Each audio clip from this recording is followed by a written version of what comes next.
Good morning. Welcome to Inquisition Update. My name's Tom Fress, and I'll be your host for the next hour. You're listening to FirstAmendmentRadio.com. Thanks for tuning in. And we'll continue now with our reading and discussion of the book, The Papacy and the Civil Power by R.W. Thompson. We're going to begin Chapter 15 this morning, but before we do, I want to read the last few sentences of Chapter 14, a very poignant warning for us today from R.W. Thompson. Speaking of the papacy and those in support of the papacy, he says, "But when they impudently arraign whole nations of people, deny to them the right to govern their own affairs, pronounce judgment against them as heretics and traitors to God, and claim that the Pope has the divine right to set his own rules over them, it is quite time for us to understand what is to be the effect of all of this upon the future destiny of our own country." Poignant indeed.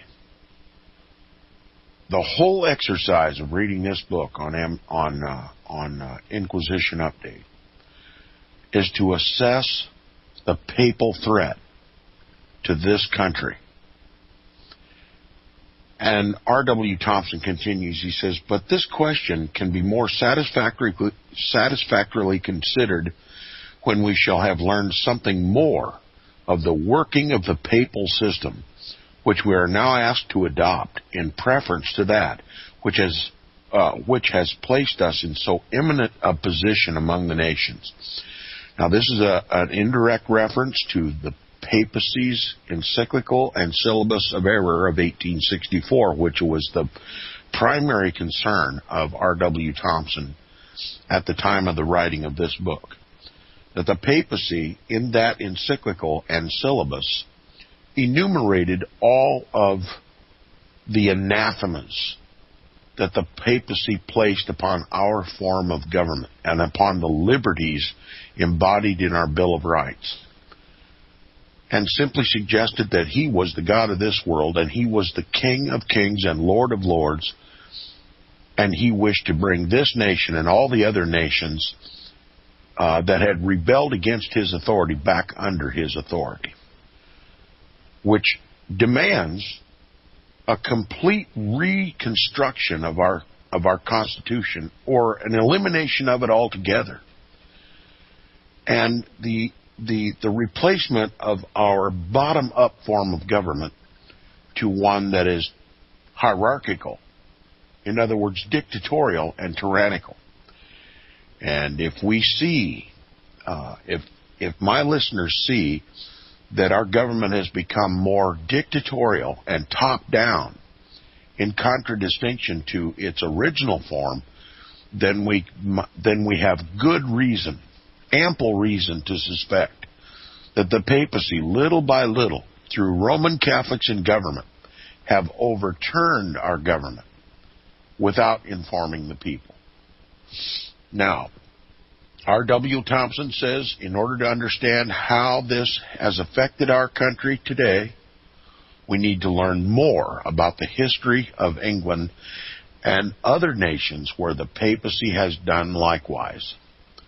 Now, Chapter 15, we're going to continue our study of the history of England. This is a very good study to use in the prediction of how the papacy might manipulate in order to control our government.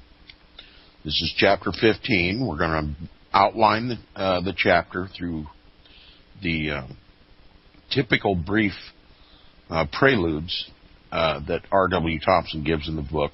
First, the Pope turns England over to France. Okay, he's going to completely do away with the English government and hand it over to France. This is one nation. Excuse me. Pardon me as I struggle with my ailment here. The Pope turns England over to France. Literally turning England over to France. This is a conquest. It's what this is. Papal conquest. England was in rebellion against the Pope.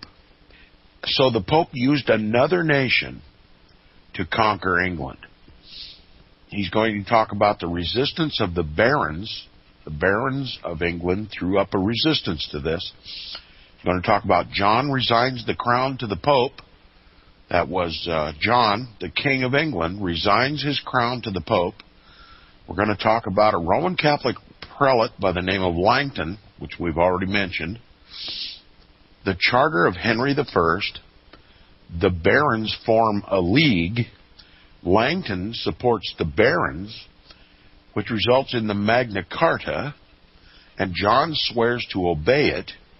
The Pope releases him and annuls the charter. He claims England, excuse me, he claims England as a fief, F-E-I-F, in other words, a slave to the papacy. Foreign mercenaries, that's right, the papacy used foreign mercenaries to overthrow England, and the papacy has done this in the past. Anytime he can use a foreign group of mercenaries to accomplish an end, he knows that those mercenaries have no love for the country that they're in, and they're motivated by money, greed, avarice, and to take part of the booty, if not their wages. Now, we've seen those who are paying attention knows that the Pope uses UN forces to go in to do their jobs. Now, these are foreign mercenaries.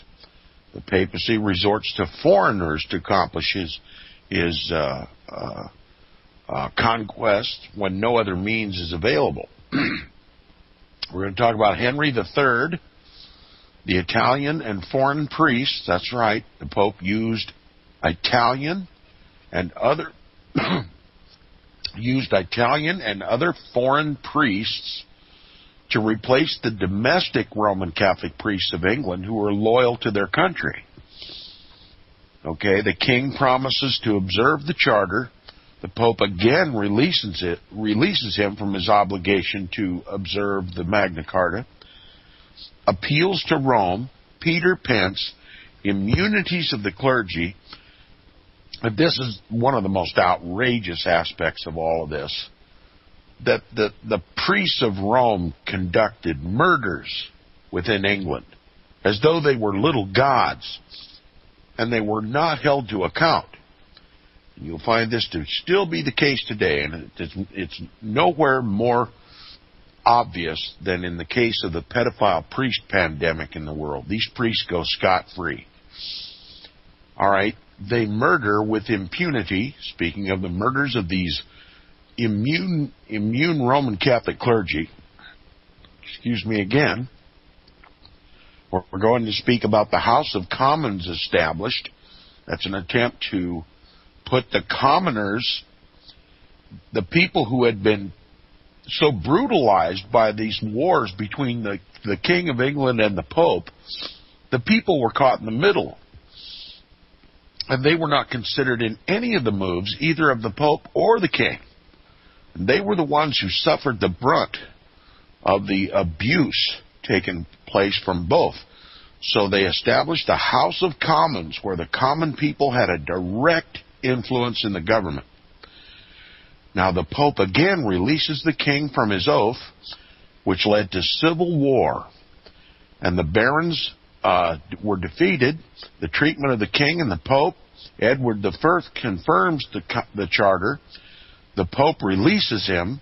Edward II, we're going to discuss Edward II, the Statute of Provisors and of Praemunire, the Lollards, the law for burning heretics, William Sauter and Thomas Badby burned, the Lollards attacked, clergy exempt from punishment in secular courts. There's the immunity again.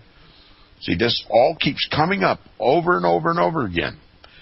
Their corruption and that of the popes, power corrupts. Absolute power corrupts absolutely. So absolute corruption will be demonstrated by both the popes and his priests. Urban V and Gregory XI, popes and anti-popes. That's right. The papacy was in turmoil again. There was more than two popes ruling at the same time. Scandalous and disgraceful conduct. Gregory VII, Pope at Rome, and Benedict the 13th at Avignon, France, both declared infamous by the Council of Pisa. Alexander V, John the 23rd, deposed for enormous crimes by the Council of Constance. Martin V, influence upon the church, corruption almost universal, the fruits of the false decretals. So, I know much of this sounds a little bit disjointed and probably confusing to those who are not familiar with English history, and I confess to my listeners that English history is still a struggle for me. But we can look forward to gaining tremendous insight by studying the history of England and its wars and wars of the popes and the rebellion of the people, and it sheds great light in our understanding of what goes on in the world today. People of the world today cannot understand what is happening right before their eyes without understanding history, because everything that happens today happens in the context of history. See, we're led to believe that somehow these things that we're talking about now are disconnected from reality, that they were so far in the distant past that they have no consequence for us today. But the truth of the matter is, they are of so much consequence that if we fail to understand this, we fail to understand that nothing has changed. The Pope is still trying to conquer the world for his ultimate sovereign and supreme rule, and he uses the kings of the earth and pits the people against the kings and the kings against the people, and uses that dialectic. And each stroke of the opposition, one against the other, the Pope advances his agenda. Nothing can be accomplished by the papacy in the context of his, if for no other better reason, no better description, his prophetic role in the world. It cannot be accomplished without conflict. Conflict is the basis upon which the Pope moves the world in his direction. So this is why the Scripture talks about wars, and rumors of wars, because the wars, the conflicts, are the means and the methods by which the Pope advances his earthly kingdom. All right, we'll get into the text now of chapter 15. This is page 455 if you're following along. The condition into which King John, the King of England, John, the most disgraced king in English history, the condition into which King John was thrown by the attempt of Innocent III to stir up an insurrection in England against his authority was embarrassing in an extreme degree. He had incurred the animosity of the Norman barons, who, after having at first entertained hostility toward the native Britons and the Saxons, had become reconciled to both and were anxious to defend and share with them their ancient rights and privileges. Remember, the Angles, or the ancient Brits, were evangelized by the Apostle Paul. They had the true gospel. And knowing that Christ was the King of kings and Lord of lords, and that he dwelt within every man who accepted him as their Savior, they knew that they were the temple of the living God, and that righteousness dwelled within them, and they chose to obey Christ as their King, and to maintain the liberty with which Christ had made them free. The Saxons, on the other hand, who were of the Teutonic race, had a tradition, an ancient tradition, that the people picked their kings and held their kings to account to the people to maintain their liberties.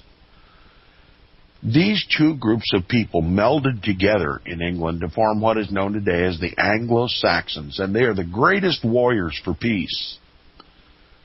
Now, the popes, seeing that these people could not easily be enslaved, used foreigners as the governors, or at first an attempt to corrupt the Saxon kings and tell them that their right to rule did not come from the people who elected them, as in the ancient Saxon tradition, but that they ruled by divine right. They ruled at the behest of God, and they enjoyed that rulership through the Pope. Okay, their power ultimately came from the Pope and not from the people. So being proud and arrogant, and to secure their thrones, they sided with the Pope against the people. Now, that wasn't working out well either, so the Pope used the Normans, okay, more related to the Italian race, who would be most submitted to the Pope, and he used those to overthrow and to dictate and to rule the people. So this is what R.W. Thompson here is talking about. He had incurred the animosity of the Norman barons, who, after having at first entertained hostility toward the native Britons and Saxons, had become reconciled to both and were anxious to defend and share with them their ancient rights and privileges. So now we have the barons, even the Normans, were appreciative now of the beliefs and practices of the Saxons and the Britons, the ancient Britons. They wanted to preserve their freedom. So this puts the barons, the Saxons, and the Britons against the king and the Pope. Now, these barons were Roman Catholics in all the essentials of the Roman faith, but as they found nothing in that faith when uncontaminated by the influence of the papacy, requiring them to submit passively to the tyranny of either kings or popes, they became early impressed with the necessity of adopting such measures as would teach their rulers that the English people had some rights that they were bound to respect. Okay? You can about imagine that the king's not going to like this, and neither is the Pope. So we have a natural alliance and allegiance being formed now between the king and the Pope. Now, the occasion afforded them the opportunity of seeking to avenge themselves of the king for the injuries he had inflicted upon them in the previous part of his reign. And as the power of the crown, when backed by that of the papacy, was too strong for resistance by any ordinary means, they began to combine with a view to his expulsion from the throne and the election of another king more favorable to the people. So the people, together with the barons, decided, we're tired of the Pope ruling this country through our king. So we're going to boot him off the throne and put somebody in there that's more sensitive to our needs and our rights and our liberties. So we've got a rebellion taking place in England. It says the Pope, taking advantage of this disaffection, the Pope is going to use this dynamic and use it for his own benefit. Listen to what happens here. The Pope, taking advantage of this disaffection, and supposing that there existed no further impediment to the consummation of his plans, issued another bull deposing John and empowering the King of France to put the sentence into the execution. So the Pope sees the pressure building amongst the people, so rather than fight the people, he just lets the people have their way, but he uses the Franks, France to accomplish it, a nation that is loyal to the papacy. So see the duplicity here. Okay, of course, the King of France, faithful as he was to the Roman Catholic Church, did not act altogether out of religious motives, nor did the Pope, although he claimed to be employing a divine power only for the good of the Church, and he addressed himself to... let me read this over. Of course, the King of France, faithful as he was to the church, did not act altogether out of religious motives. Nor did the Pope, although he claimed to be employing a divine power only for the good of the church, address himself to any such motive. The pretext of the good of the church was, on the part of both, the mere cover for ambition of the baser sort. So here we have the use of religion, once again, as a cloak, a disguise under which ambitions can be exercised by mere mortal men, greedy, money-grubbing, power-grubbing. So the church forms the cover. The good of the church forms the cover for these machinations. And it says, therefore we find the Pope promising the French king, as a reward for his aggressive interference with the affairs of England, quote, listen to this, the remission of all sins, together with the crown of England, when once he had dethroned the tyrant, unquote. So the Pope is going to use his heavenly authority by just remitting all the sins of the French. Just, your sins are forgiven thee. This is blasphemy. And it says, together with the crown of England. This is simony. This is the use of money to gain ecclesiastical favor, promising a gift. Now, it was scarcely possible to make a more bountiful bestowal of pontifical favor. In one breath, the sins of a whole lifetime were forgiven, and in the next, the crown of a nation was given away. Does the Pope have the power to give away whole nations and crowns of those nations? This is a usurpation. God did not endue the Pope with any such power. The papacy is not a servant of Christ. He is Antichrist. Now, the Pope had about as much right to do one as the other. The first was an assumption of a prerogative which belongs to God alone, that of forgiving sins, right? And it says the second was a criminal violation of the law of nations. So the Pope is a two-time loser here, according to the judgment of God. Now, both acts, under the pretense of divine sanction, were impious. But the King of France readily accepted the proposition and commenced military preparations to carry it into execution. So you see the French king, well, I'm on the side of the Pope, and I'm going to get possession of England, and I'm going to make myself rich and powerful and bind up my ties with the Pope, and I'm going to be in like Flynn, right? Using the arrogance and pride of a mere greedy man just like himself to take over England. And that is typical papacy all throughout history, to use the sinful nature of man to accomplish his ends, because he himself has a sin nature, a nature that comes from Satan himself. We'll continue right after this on Inquisition Update.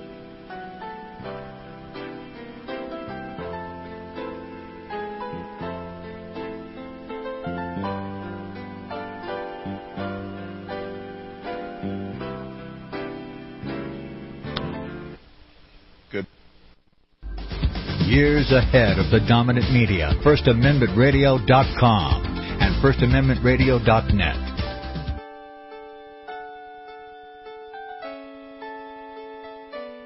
The program you are listening to is 100% sponsored by you, the listener, on this First Amendment Rights Media channel. You will notice that there are few commercials on this radio network. There's a good reason for that. Corporate advertising dollars come with strings that limit program content. So without your help, these programs cannot continue on Internet or our several affiliates. If you benefit by the educational law programs, we ask you to give. If you are admonished or nurtured by the Bible and ministry programs, we ask you to give. If some voice a cause that you are passionate about, we ask you to give. If you believe in any of these, we ask you to support them as you would a missionary on a continual basis, as if giving a tithe for missionary radio. These programs are not commercially viable and must be supported by those faithful to the cause of truth. Look for the button to sponsor your favorite programs at our Listen and Schedule pages on the Internet. Then, when you subscribe, we will send you the last quarterly MP3 CD of that program immediately, and continue to do so with each new quarter. We will also give you unlimited archive access to all of our programs. We're asking you to give much less than a tithe, so that you may also send support directly to a particular program host, cause, and anywhere else the Spirit may lead you. Do all to the glory of our God and Creator, for His holy nation, the only kingdom that will last forever. Thank you for listening.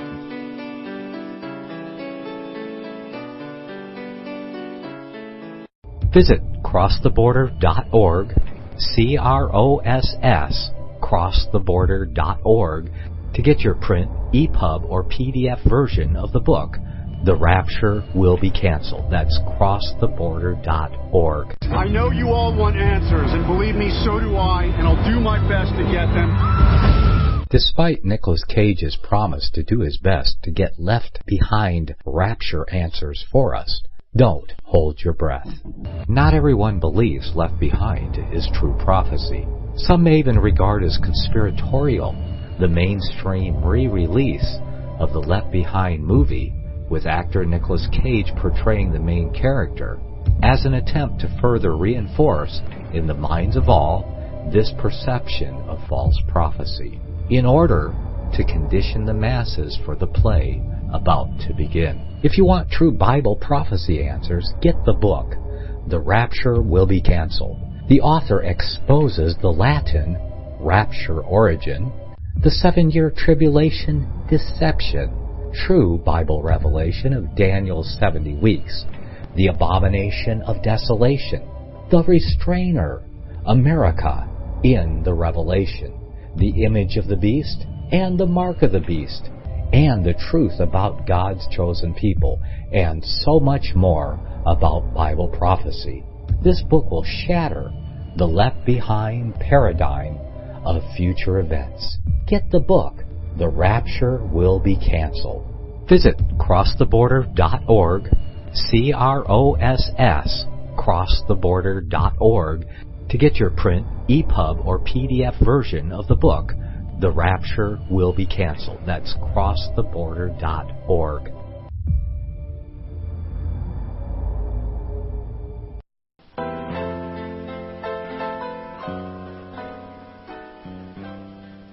Okay, returning to the book, The Papacy and the Civil Power.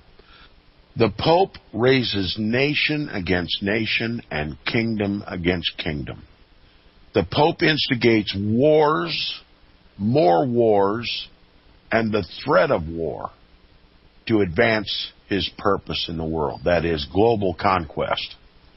And in this case, he's using the King of France to overthrow the Kingdom of England, a Catholic nation against a nation struggling to become Protestant, if you want to view it that way. The Protestant Reformation is hundreds of years yet in the future, but still, these people love liberty. They've been evangelized by the Apostle Paul, and Paul's influence is still the hope of the people of England, and the Pope won't have it. So now he's using France to overthrow the Kingdom of England, and here's how he does it. Here's how the Pope accomplishes wars, and the threat of war, by offering the kings of the earth that he chooses plenary indulgence for their sins, blasphemy, for no man can forgive sins but God only.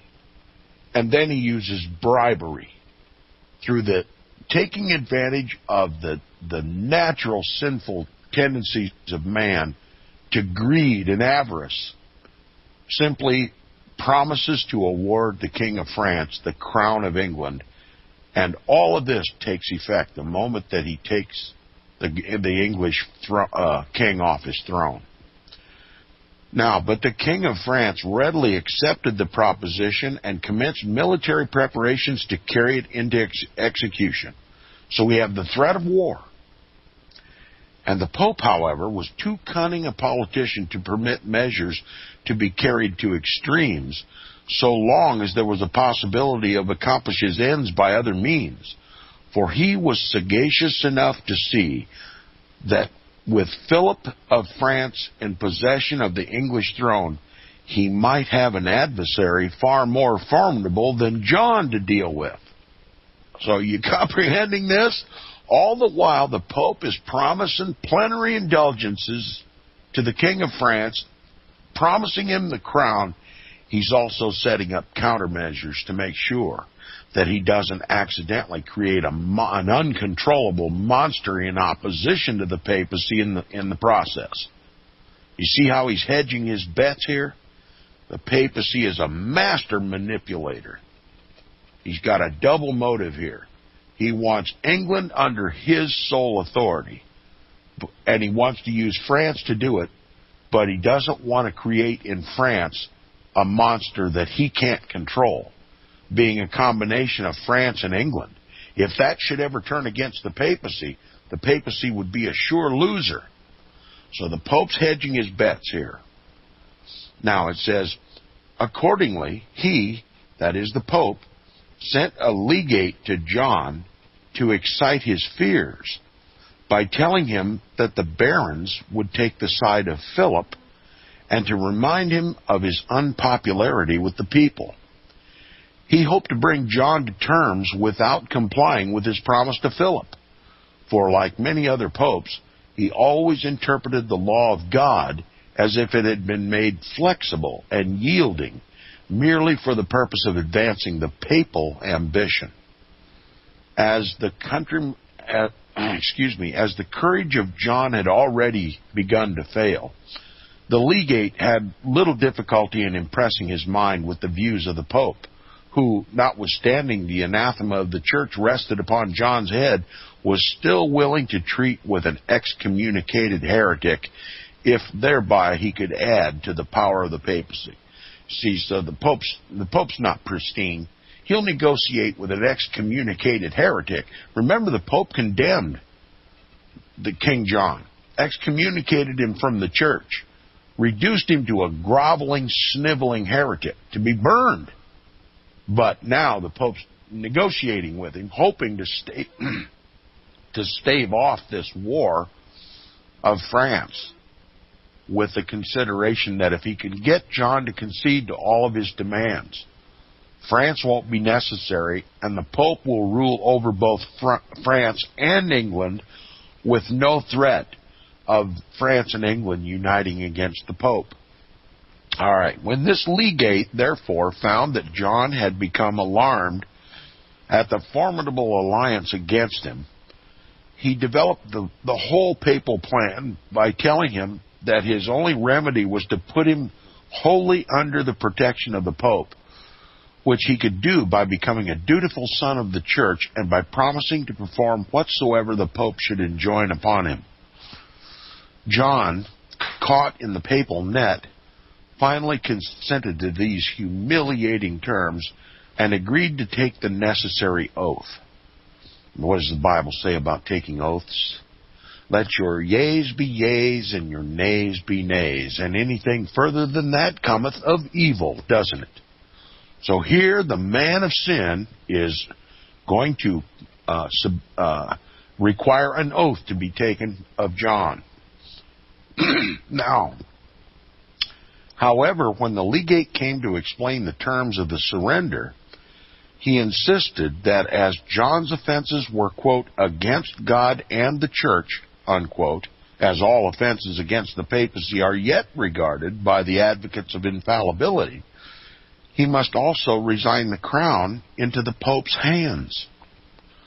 Forced by the seeming necessity of his condition, and with his spirit crushed by the violence of pontifical wrath, John consented even to this, and publicly taking the crown from his head, laid it at the feet of the legate.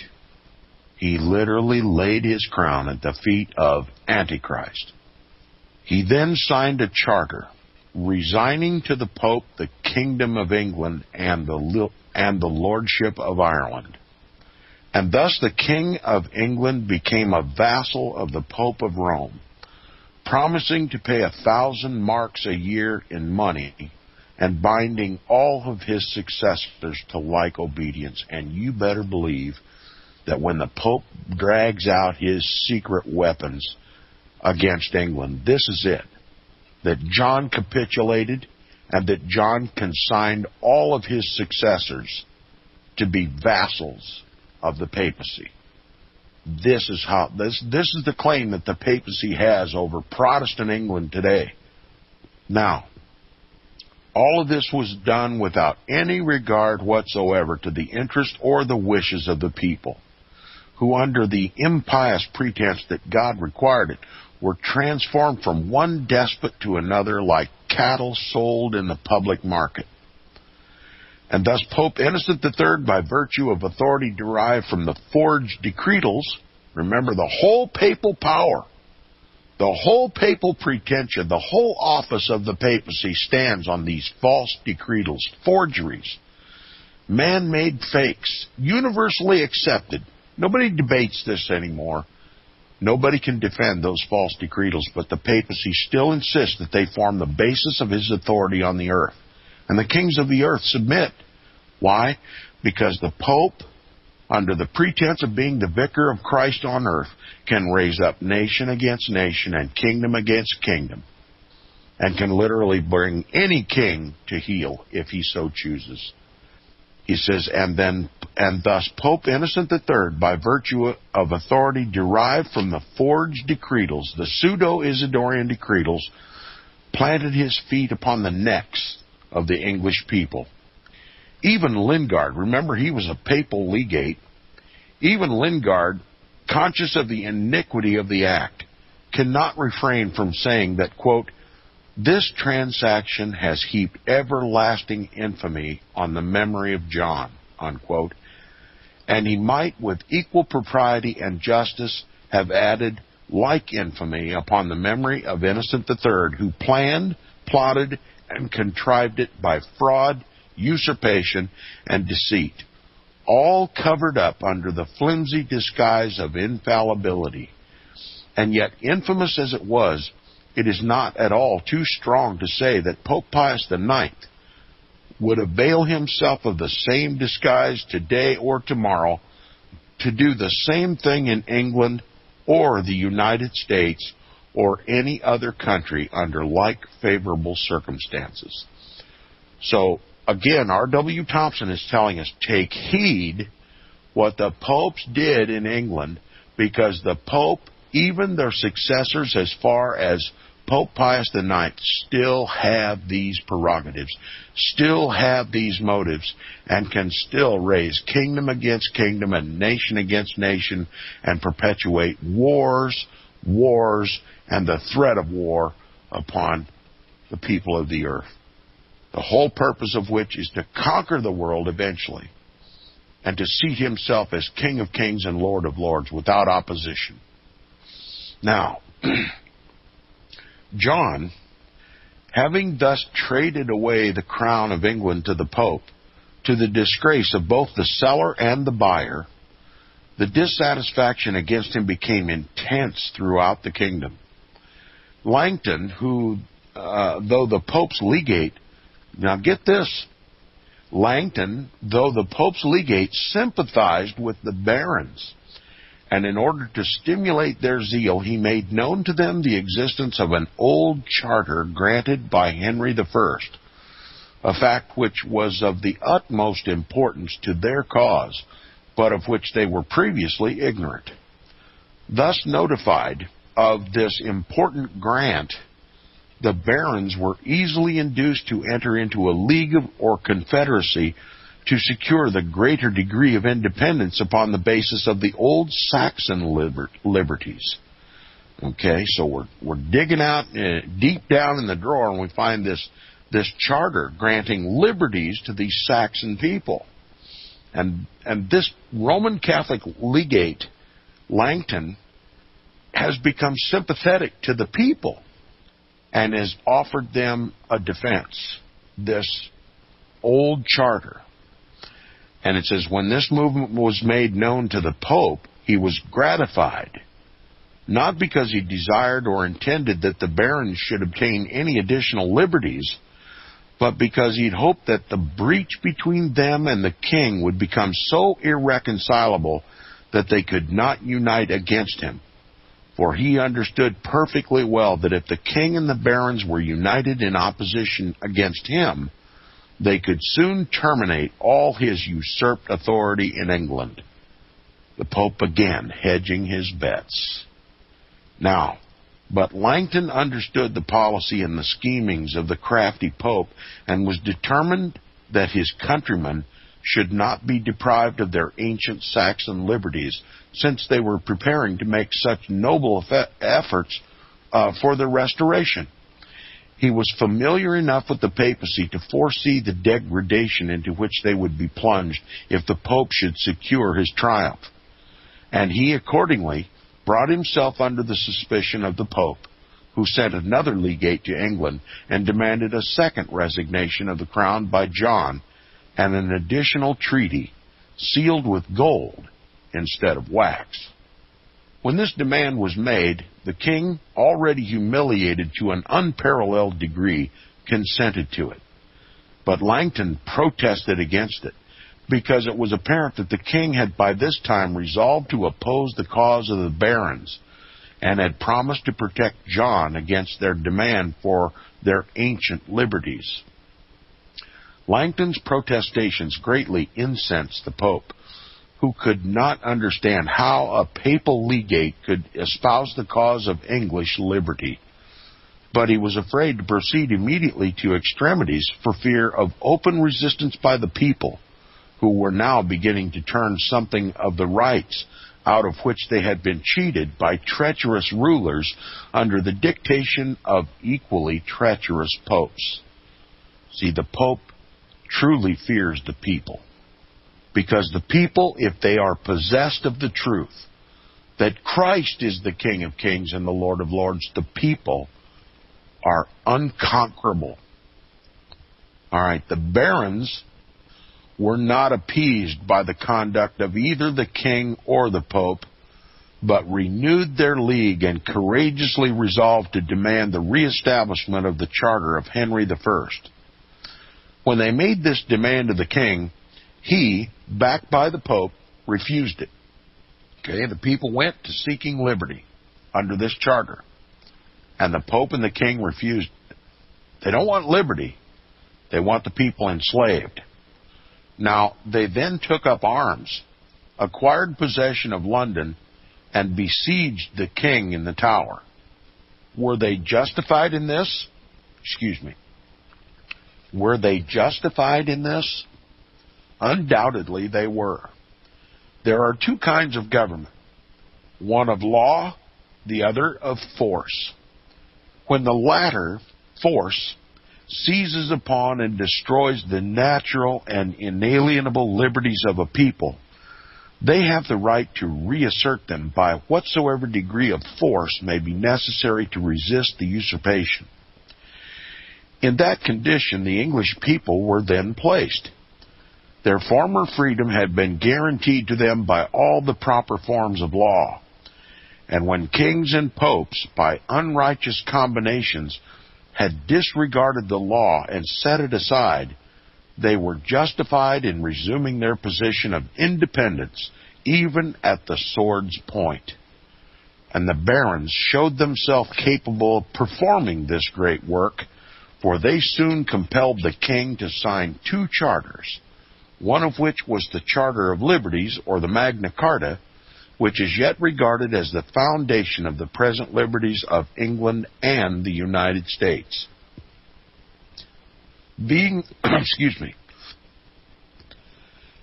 afraid to trust the king, the barons required him to take an oath to observe these charters, which he did in the most solemn form. But circumstances soon transpired to show that, notwithstanding the solemnity with which his oath had been taken, he did not intend to be bound by it. It was considered an essential part of the doctrine of the divine right of kings that they were not bound by any promise made by them to the people, in whose hands none of the powers of government were lodged. And if this convenient method of escape from the obligation of an oath had not been provided, the dispensing power of the Pope, as God's vicegerent, was always at hand to release the representative of absolutism, the representatives of absolutism from all such obligations whenever the interest of the papacy required it. You see, the Pope can absolve a king of any oath he takes that is contrary to the current will and wisdom of the popes. So the people have to remember this, that whenever they seek liberty or the restoration of their liberties, binding their king to an oath is a waste of time. Because if the king is allied or ever becomes allied with the papacy has the power and the prerogative and the selfish will to simply declare the oath null and void, because it opposes the vicar of Christ. Okay, this kind of treachery marks all of history. No oath is binding on a king or a pope, if the pope so wills it. The people are left without any trust. They can't bind any king or any pope to any agreement. They simply have to establish their own liberty by whatever means they possibly can, ignoring all treaties with these kings and popes when they're allied. Okay? Satan doesn't play by the rules. Right? Remember, Satan is the lawless one. He can't be bound by an oath. Okay? He uses deceit and all forms of treachery to achieve his desire to rule this world. And the human agency through which Satan seeks to control the world is the papacy himself. Okay, God has his human agencies, and Satan has his. And it's not difficult to identify either one if carefully observing their actions. Okay. Now, in this particular instance, King John was stimulated to the violation of his oath by the foreigners who were about his court and who had been sent into England by the Pope to aid him in oppressing the people by the exercise of ecclesiastical authority under the canons, that is, the decrees of the popes, the false decretals, under the canons of the Roman Catholic Church, and who were assiduous in their efforts to become the masters of the country. So again, the Pope used foreigners who were sympathetic to the Pope and who had selfish means and motives of their own to impose the Pope's will. And it says, these ecclesiastics assisted the king to raise foreign troops to resist the barons, because such troops, being merely mercenaries and having no sympathies with the English people, were always ready to enlist in any cause which promised them remuneration. In other words, money, whether it be in the form of money or booty. Okay, the Pope, always being the ultimate owner of the earth and everything that's in it, can offer a mercenary army both gold and booty. Okay, the earth is mine and the fullness thereof. That's the blasphemy of the Pope. Now the king, however, while employing these means of subjugating his own people, called also upon the Pope for assistance. He sent him copies of the charters he had granted the barons, in order to show how much they encroached upon the royal and pontifical authority, and asked that he be absolved from his oath to observe them. That is, that the Pope, as God's representative, should release him from the obligation to obey a promise solemnly made to his own countrymen concerning their own domestic laws and policy. The Pope was greatly incensed at the barons for having dared to assert such liberties for themselves and the people, understanding perfectly well that such a concession would lead to a demand for others. And, quote, in his rage he swore, of course by the throne of St. Peter, that cost him what it would, he would never suffer their rashness to go unpunished, unquote. He annulled the charters, absolved the king from his oath, and wrote to the barons commanding them to renounce what they had extorted from John as the only means of escaping the pontifical wrath. Lingard comes to their assistance again by furnishing us the reason which influenced Innocent III in his additional act of interference with English affairs.